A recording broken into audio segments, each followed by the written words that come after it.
Pada saat Rasulullah Shallallahu Alaihi Wasallam menceritakan masalah ketakwaan, yaitu ittaqullaha haitsu ma kunta.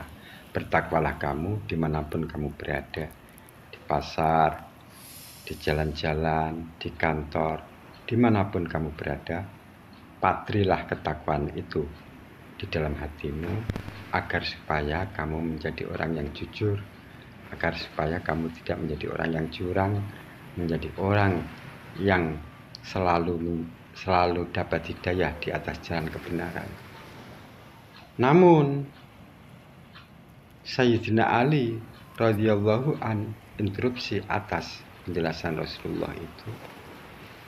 Ali berkata, "Wahai Rasulullah, saya percaya dan meyakini bahwa itu adalah sebuah kebenaran.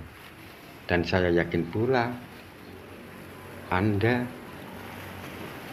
bisa menjalankan semua itu, karena Anda adalah Nabi dan Rasul. Tetapi bagaimana dengan kita ini, sahabat ini? Kita ini kan orang biasa. Manalah mungkin bisa melakukan apa yang dilakukan oleh Nabi." Lalu apa jawab Rasulullah Sallallahu Alaihi Wasallam? Rasulullah menjawab, "Kalau begitu, ittaqullaha mastata'tum. Bertakwalah kamu menurut kemampuanmu." Nah, ini yang cocok untuk orang-orang biasa. Akan tetapi sabda Rasulullah Sallallahu Alaihi Wasallam ini jangan disalah gunakan. Ketika ada seseorang, si fulan sumpama, menjalankan sholat sehari semalam itu hanya 2 waktu, maghrib dan subuh. Dia tidak mau menjalankan 3 waktu yang lain, zuhur, asar, isya. Ketika ia ditanya, "Mengapa kamu hanya menjalankan sholat 2 waktu saja?" Padahal Islam kan mewajibkan seluruh umatnya agar menjalankan sholat 5 waktu. Kemudian si fulan itu menjawab, "Saya ini kan mengamalkan sunnah Rasulullah." Lah, bagaimana kamu bisa mengamalkan sunnah Rasulullah hanya sholat 2 waktu? Kata si fulan, "Saya mengamalkan sunnah Rasulullah karena Rasul itu telah bersabda, ittaqullah mastata'tum. Bertakwalah kamu menurut kemampuanmu." Nah, saya ini hanya mampu sholat 2 waktu, kamu kok menjadi iri. Nah, itu jangan salah gunakan seperti itu. Dalam kata lain, bertakwalah kamu menurut kemampuanmu itu berusaha semaksimal mungkin agar kita menjadi orang-orang yang muttaqin. Bagaimanapun juga sholat 5 waktu itu tidak boleh ditinggal. Tidak bisa dengan hadis itu lalu kita menjadi sewenang-wenang atas diri kita sendiri, mendolimi diri kita sendiri atas nama sabda Rasulullah. Nah, lalu bagaimana perbedaan antara takwa dengan iman itu? Sepintas kan sama. Takwa itu berangkat dari menjalankan semua perintah Allah, khususnya yang wajib, dan disempurnakan yang sunnah-sunnah, dan berusaha sejauh mungkin larangan-larangan Allah, khususnya dosa-dosa besar, membunuh, berzina, mabuk, berjudi, dan lain sebagainya. Kemudian menjauhkan diri dari dosa-dosa kecil semaksimal mungkin. Itu takwa. Sedangkan iman itu adanya di dalam hati. Seperti cinta itu kan adanya di dalam hati. Tidak ada yang tahu kecuali orang yang kita cintai itu, karena ia merasakan kecintaan kita itu. Nah, iman itu seperti itu. Tidak ada seorang pun yang tahu kalau diri kita itu benar-benar orang yang beriman, ataukah imannya di tengah, ataukah imannya sangat rendah. Itu yang tahu hanya Allah. Cuman manusia hanya bisa mengetahui secara sepintas. Seumpama orang itu rajin ibadah, mungkin ia beriman juga bertakwa, tapi itu tidak bisa menjadi jaminan karena iman itu ada di dalam hati. Berapa banyak orang yang ahli ibadah tapi imannya rendah, dan berapa banyak orang yang hanya menjalankan sholat 5 waktu saja tapi imannya sangat tinggi, bahkan melebihi iman seorang kiai, kan banyak. Makanya di dalam Al-Quran itu orang yang beriman itu sangat istimewa, posisinya disejajarkan dengan ulama, karena belum tentu ulama itu mempunyai tingkat keimanan yang kuat. Dengan dua golongan, yaitu orang beriman dan ulama, itu diistimewakan oleh Al-Quran, maka kita bisa menarik satu benang merah bahwa orang yang beriman itu bisa menjadi wali Allah, dan ulama juga bisa menjadi wali Allah. Jadi wali Allah itu dibagi menjadi dua macam. Pertama wali khusus, yaitu orang-orang yang diberi ilmu. Dan kedua wali am, wali umum, yaitu orang biasa yang sangat beriman.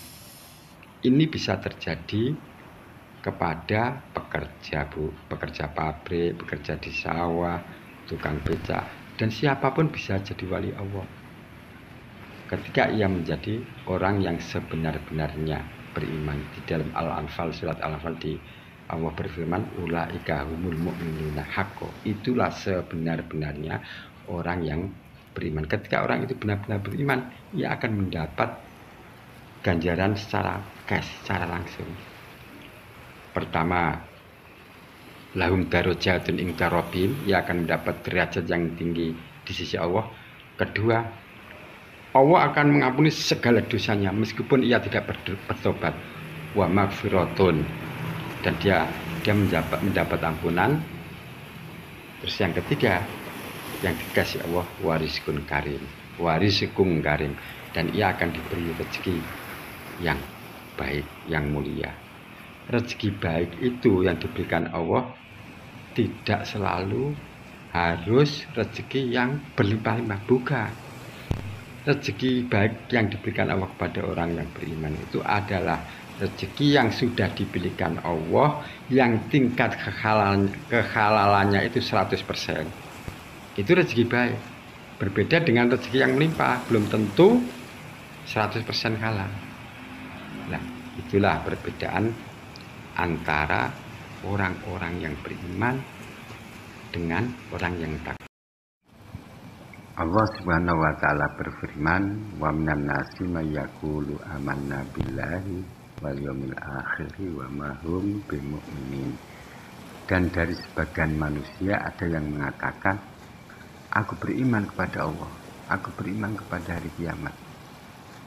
Padahal mereka bukan termasuk golongan orang-orang yang beriman. Siapa mereka?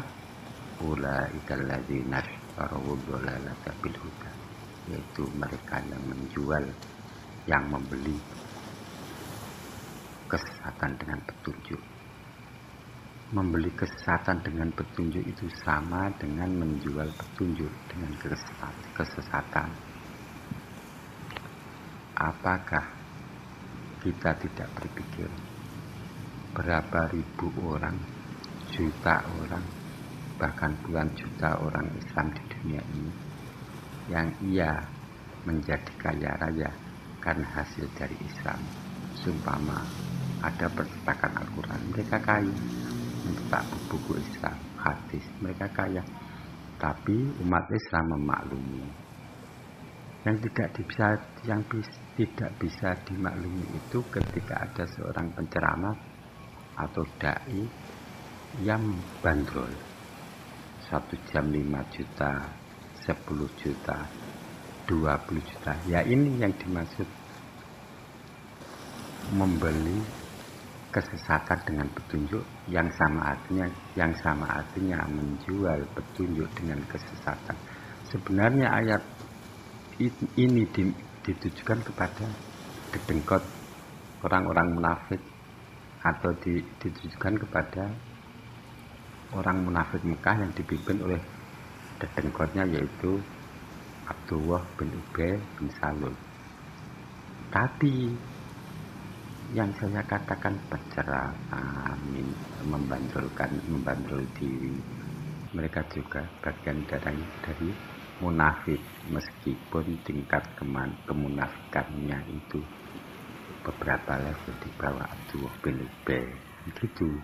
Ya, kalau Abdullah bin Ubay kan 100% munafik. Kalau yang saya katakan penceramah minta tarif itu kan tingkat kemunafikannya kan hanya berapa persen, tapi paling tidak dia mempunyai sifat munafik. Fama robihat tijaratuhum wa makanu muhtadi. Dan perdagangan mereka itu tiadalah menguntungkan, dan mereka termasuk golongan orang-orang yang tidak mendapat petunjuk. Tidak menguntungkan perdagangan agama itu menurut Allah sangat kecil, tidak ada harganya, meskipun bagi mereka yang menjual itu mempunyai nilai puluhan juta, ratusan juta, bahkan miliaran.